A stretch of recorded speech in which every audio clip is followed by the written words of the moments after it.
छात्रों, आप सबों को सुप्रभातम। आप लोग बड़ी मेहनत के साथ आगे बढ़ रहे हैं।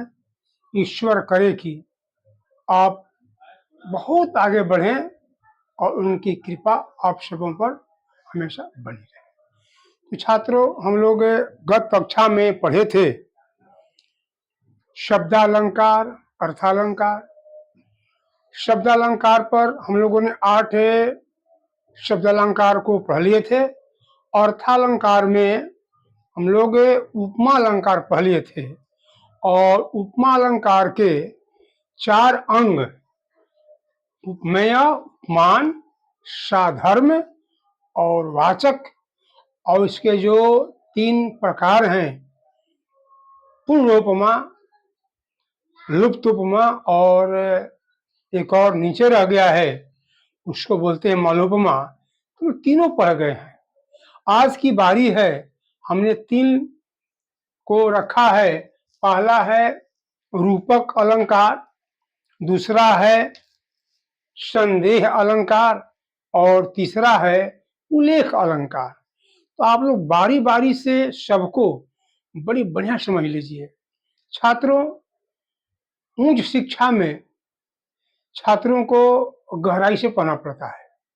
ठीक है, आप रट लें, थोड़ा मोड़ा पढ़ लें, अलग बात है, लेकिन पूरा किसी टॉपिक के कंसेप्ट को जब आप बढ़िया से सीख लेंगे, पढ़ लेंगे, तो कैसा हूं सवाल आ जाए आप आराम से बना लेंगे।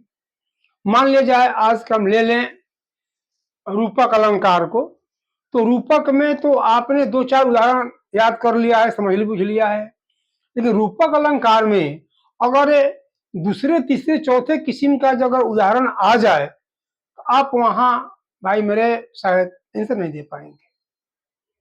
और उसी को बढ़िया से पढ़ लेंगे, उसके थॉट को समझ लेंगे, उसका रूपक का नेचर क्या है, फंक्शन क्या है, उद्देश्य क्या है, वो क्या कहना चाहता है, थॉट क्या है, तो you have no problem to identify any type of अलंकार।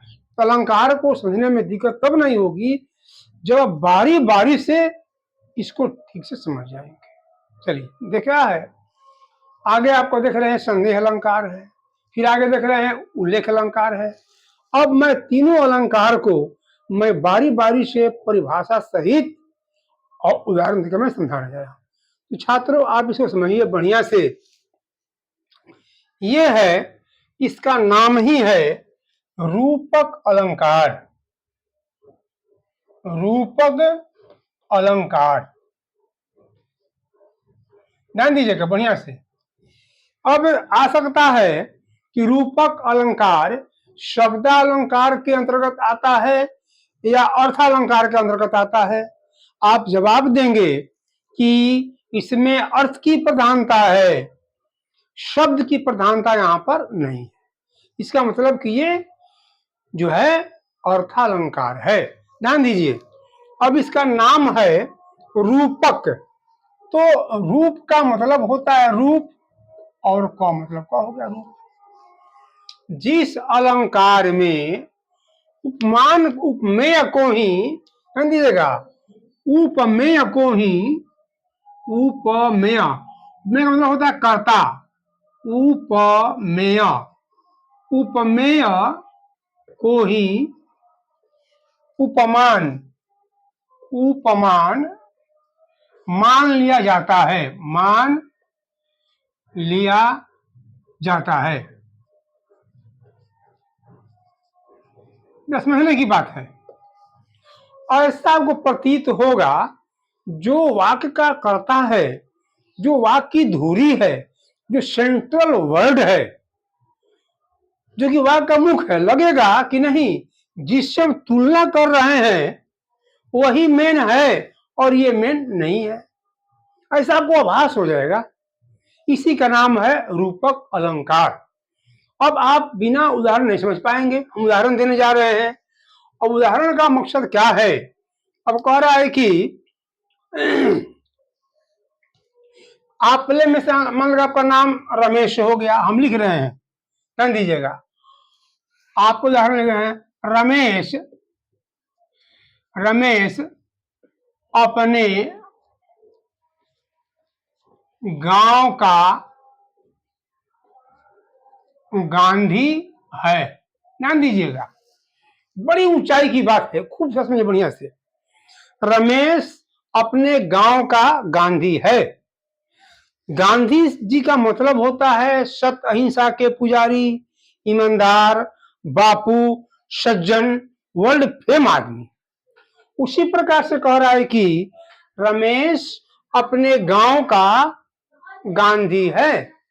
यानी गांव के गांधी का मतलब होता है गांधी जी के समान, गांधी जी के जैसा या समान। ध्यान दीजिएगा, जो श्याम है, रमेश है, वह गांव का गांधी है। इसका मतलब उसका ऐसा चाल चलन व्यवहार है कि लगता है कि वह गांधी जी के जैसा है, गांधी जी के समान है। इस रूपक अलंकार में कहीं भी वाचक नहीं रहेगा। वाचक थोड़े है, ये जो वाचक आप पढ़े हैं, वाचक ये उपमा अलंकार के चार जो अंग जो है, उपमा, उपमेय, उपमान, साधर्म और वाचक। तो इसमें वाचक देखिए लिखा नहीं है, वाचक नहीं कहीं नहीं लिखा हुआ है, लेकिन लग रहा है कि इसमें वाचक छिपा हुआ है। इसी का नाम है रूपक अलंकार। जो रमेश का जो रूप है, उसका गुण है, उसका चाल चलन है, बिल्कुल गांधी जी के समान है। गांधी जी का रूप आकर के बस गया है रमेश में। अब लग रहा है रमेश ही गांधी है। तो कह रहा है वाणी इसमें परिभाषा में कि उपमेय को ही उपमान मान लिया जाता है। अब लग रहा है कि रमेश ही गांधी जी है, रमेश ही गांधी है। तो ये इसका मकसद होता है छात्रों। अब जैसे उदाहरण और ले लीजिए, एक उदाहरण और हम दे रहे हैं। अब कह रहा है कि बच्चा बच्चा मां के आंखों का तारा है। बच्चा, ये बात सही है, बच्चा मां के आंखों का तारा है। तो भाई तारा से तुलना कर रहे हैं, तारा के समान है। वहां समान नहीं लिखा हुआ है, जैसा नहीं लिखा हुआ है। तो जो उपमान है, जो मां की जो मां है, बच्चा का बच्चा जो बच्चा है, ये देखिए उपमान हो गया। अब आंखों का तारा है, यह बच्चा उपमान उपमेय है। ये जो है तारा जो है उपमेय उपमान है, ये उपमान है।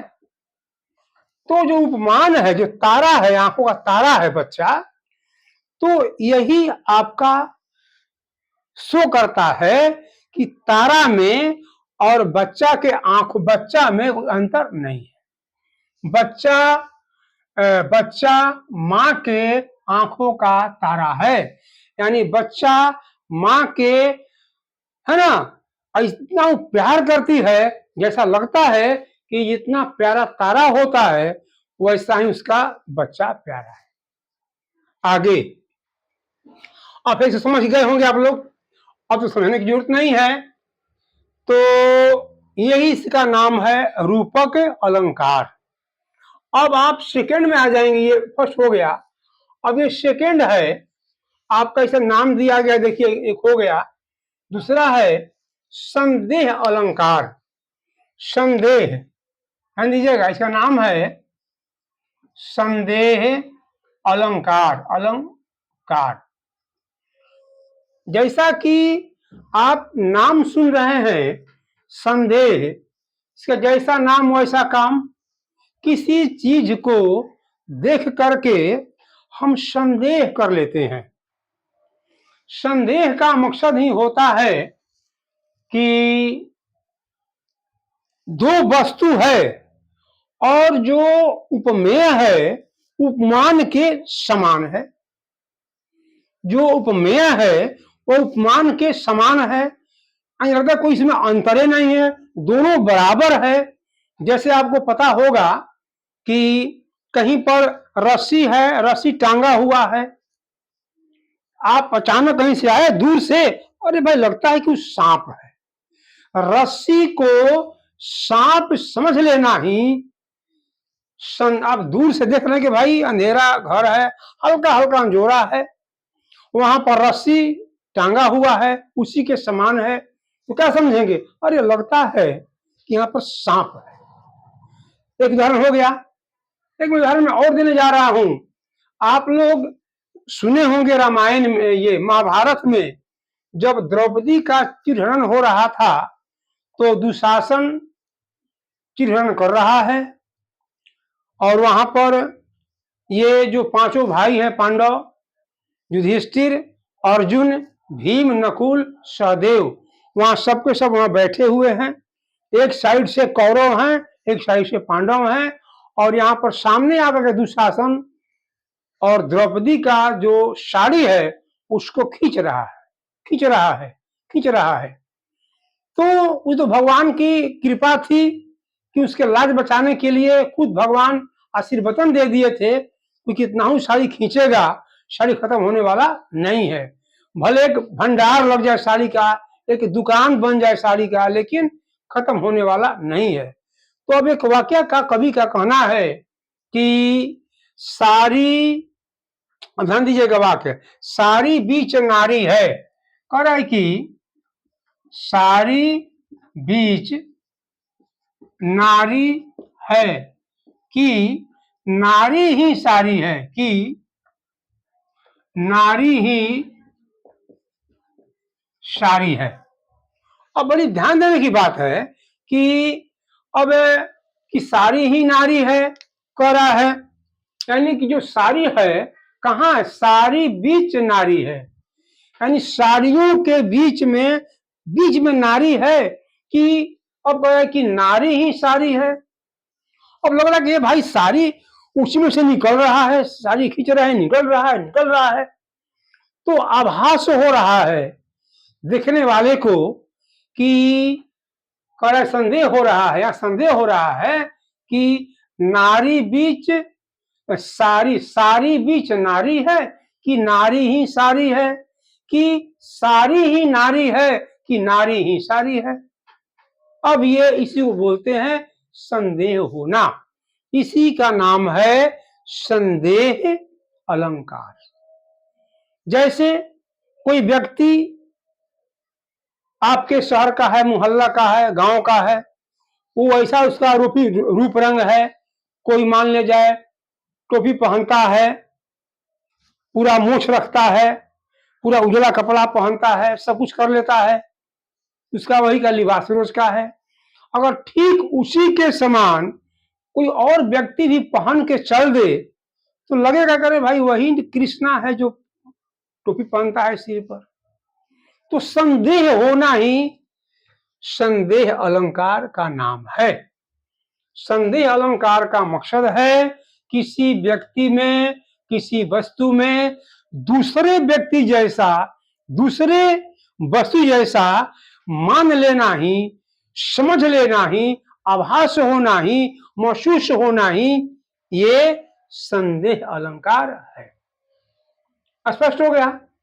यहां तो भाई द्रौपदी है, वो नारी है, असली में नारी है, लेकिन ऐसा भाव हो रहा है जबकि उसमें से सारी नहीं कर लगता कि भाई, लगता कि नारी ही सारी है, सारी बीच नारी है, कि नारी ही सारी है। ये भाई बात समझ लीजिए। वहां सारी का जो है भंडार लग गया, लोगों को लगता है कि नारी के बीच में सारी है। अपने लोग कह रहा करे भाई पूरा नारी ये सारी है। तो यही सब भाई इसको बोलते हैं संदेह अलंकार। अब एक आपका अगला अलंकार रह गया है, इसका नाम है, देखिएगा तीसरा है उल्लेख। उल्लेख, इसका नाम है उल्लेख। उल्लेख, उल्लेख का अगर हम संधि विच्छेद करें तो उत प्लस लेख होता है, बराबर उल्लेख होता है ना।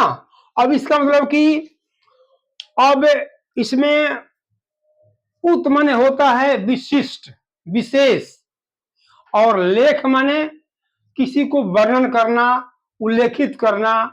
तो एक वस्तु को देखकर, जैसे हम किसी एक वस्तु को देख लिए और वहां हम तरह तरह के अर्थ लगा रहे हैं, या ये कहीं वस्तु को हम आए कुछ और अर्थ लगाए, दूसरा आया कुछ और लगाया। अगर मान लीजिए कोई साधु है, तपस्वी है, रास्ते में कहीं जा रहा है, रास्ता में कहीं नचनिया का घर है, वेश्या का कहीं घर है, तो साधु जी जाएंगे, रास्ते में बोल गई, साधु जी को प्रणाम की, साधु जी क्या बोलेंगे? बेटी खुश रहो, कहो बेटी क्या हालचाल है। ये देखिए भावना है। उसी में एक विषयी आएगा, विषय वासना आएगा, शरीर का व्यापार करने वाला आएगा, क्या बोलेगा? क्या जी क्या हाल है, तब और हालचाल सुनाइए, और उसके रूप को निहारेगा, पूरे बदन को निहारेगा। तो साधु जी हैं, कहो बेटी क्या हाल है। तो भाई जाकी रही भावना हरि मूरत देखी, इसे कहा गया है ना। तो भाई जिसकी जैसी भावना है वैसा उसको प्रतीत होता है। तो भाई इसमें यही तो भाई कहना है कि अब और उल्लेख का मतलब यही होता है कि एक ही वस्तु को देख करके तरह तरह का अर्थ लगाना, तरह तरह का वर्णन करना। एक मैं उदाहरण में दे रहा हूं। एक रास्ते में लोग जा रहे थे, पेड़ पर एक पंछी जो है बैठा हुआ है, सवेरे का समय है और खूब बोल रहा है, अपनी आवाज दे रहा है। उसी रास्ते से एक व्यक्ति जा रहा है। वह व्यक्ति अब समझ लीजिए कि क्या है, पहलवान है। पहलवान साहब लोग भी सवेरे उठते हैं और कान्ही पर लंगोटा रखते हैं, हम देखते हैं।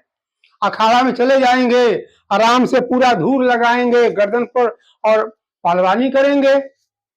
तो पंछी बोल रहा है, तो ये क्या कह रहे हैं पहलवान जी कि लगता है कि बोल रही है कि दंड मुंड कसरत। एक आदमी कहा, अरे भाई क्या बोल रही है पंछी को क्या बोल रहा है, चिड़िया क्या बोल रही है? करके यही बोल रहा है कि दंड मुंड कसरत, हम वही करने जा रहे हैं। तो पहलवान जी के दिमाग में यही बना कि हम भाई जा रहे हैं कसरत करना। दंड मुंड यानी समय दंड मुंड क्या होता है, कसरत। तो दंड मुंड कसरत उनके दिमाग में आ रहा था। चले गए, एक फिर कोई बेचारा, फिर कोई आया। अब वो क्या कह रहा है, वो बेचारा वो मांसाहारी था, हमेशा वो मांस खाता था। तो रास्ते में जा रहा है, क्या देख रहा है, पंछी बोल रही है, कर बोल रही है ना कि मांस को बनाने के लिए लहसुन प्याज अदरक की आवश्यकता पड़ती है। तो पूछा, क्या भाई क्या सुन रहे थे, क्या देख रहे हैं? अरे हाँ, जो पंछी है वो बोल रहा है ना कि लहसुन प्याज अदरक, अब लीजिए। तो मांसाहारी को दिखाई दे रहा है कि लहसुन प्याज अदरक, और पहलवान सब बुझा रहा था कि दंड मुंड कसरत। अब आइए एक और आ गए, देखिए फिर कोई साधु जी आ गए, महात्मा आ गए, सवेरे सवेरे वही जा रहे थे, नहान करने जा रहे थे, नहान धोन रास्ते में पड़ रहा था। तो क्या कह रहे, अरे पंछी बोल रही है, बोल रहा है, तो क्या बोले साधु जी? अरे भाई कह रहे कि राम लक्ष्मण भरत, राम लक्ष्मण भरत, राम लक्ष्मण भरत, एक रट लगा रहा है भाई। तो साधु जी के मन में उस परमात्मा के तरफ प्रेम था, उनकी वैसी भावना थी, तो उनके दिमाग में बन रहा था कि वो पंछी है, बोल रहा है राम लक्ष्मण भरत। देखो भाई, इसी का नाम है उल्लेख अलंकार। उल्लेख का मतलब होता है किसी एक ही व्यक्ति को, वस्तु को तरह तरह के विचारों से परिभाषित करना। तो जाकी रही भावना, जिसकी भाई जैसी भावना है उसको वस्तु ऐसा दिखाई पड़ रहा है। तो शायद आप लोग समझ गए होंगे, ये है उल्लेख अलंकार, और ये है संदेह का मतलब ही होता है किसी व्यक्ति वस्तु में संदेह करना। और तीसरा, पहला अलंकार था रूपक अलंकार। रूपक आप समझिए रहे बात, रूप माने होता है किसी का रूप, रंग, आकार, प्रकार, उसी के समान किसी को देख लिए तो क्या कहना, अरे भाई लगता है कि वही वही है। अब उदाहरण में दिया था, आप देख रहे हैं, बच्चा माँ के आंखों का तारा है, रमेश इस मोहल्ले का, इस गांव का, इस शहर का गांधी है, लेकिन गांधी जी के समान। तो छात्रों, आज के अलंकार को आप शायद बढ़िया से समझ गए होंगे। एक बार मैं फिर इसको रिपीट कर दे रहा हूं। रूपक का मतलब होता है एक ही व्यक्ति को, वस्तु के, उसके रूप को, रंग को, आकार को, प्रकार को समान समझना, यानी उपमेय को, कर्ता को जिसे हम तुलना कर रहे हैं उसके समान समझ लेना। आप उदाहरण देखिए, लिए उदाहरण के रूप में क्या है, वे लोग इतने, अब मैं मान ले जाए ये पंखा है हमारे कक्षा का, ये पंखा ऐसा लग रहा है, पंखा ये देवता के समान। कौन देवता? तो पवन देवता है। ये जो पंखा है पवन देवता है, यानी पवन देवता नहीं है बल्कि पवन देवता के समान। ये लेखन ही मार्कर ऐसा मार्कर है, यह मार्कर रेल के समान है, मतलब कि बड़ा तेज चलने वाला है। तो भाई मेरे, यह बात हो गई। संदेह का मतलब आप समझिए रहे हैं, किसी को भ्रांति पैदा हो जाना, संदेह पैदा हो जाना। तीसरा है उल्लेख, एक ही चीज को तरह तरह के जाती रही भावना से करना। तो आज के की कक्षा में 3 अलंकार पढ़ाया गया। अलंकार में पहला अलंकार है रूपक, दूसरा संदेह और तीसरा उल्लेख। आप लोग पढ़िए और फिर मैं आगे अगली मैं अलंकार पढ़ाऊंगा। इसके बाद फिर प्रश्नोत्तरी कार्यक्रम होगा। तो छात्रों, इसी के साथ आज की कक्षा को विराम। जय हिंद, जय छात्रों।